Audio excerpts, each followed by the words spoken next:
Today's video, I'm going to teach you how to roll back Elementor version.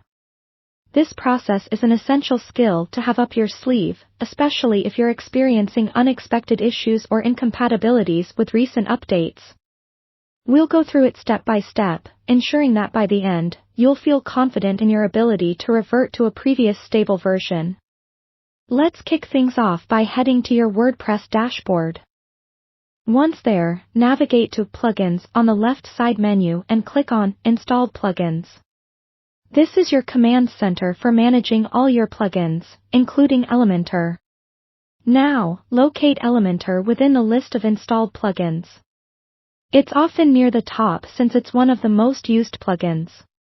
Under the Elementor title and description, look for the Rollback link. It's usually positioned next to Deactivate and Edit. Click on Rollback.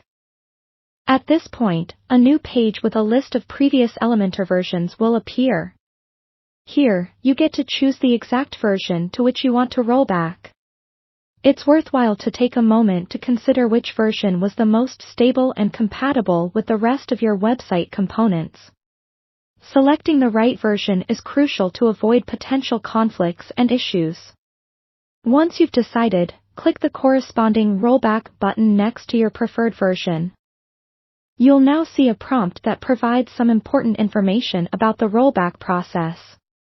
This message is crucial as it often warns you about potential loss of features introduced in later versions. Ensure you've read it thoroughly before proceeding.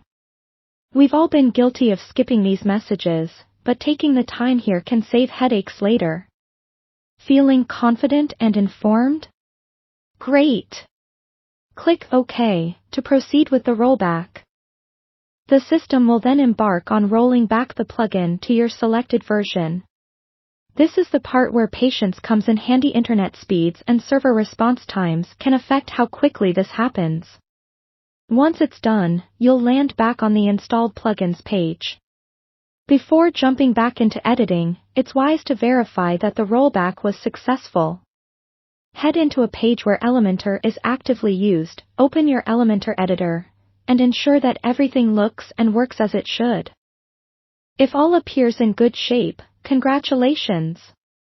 You've successfully rolled back Elementor to a previous version. Now, remember, rollback procedures should be a temporary fix. Once the underlying issue is resolved or the necessary updates are made to address compatibility concerns, it's generally a good idea to update all your plugins to the latest versions. Keeping everything current can help protect your website from security vulnerabilities and ensure you're benefiting from the latest features and improvements.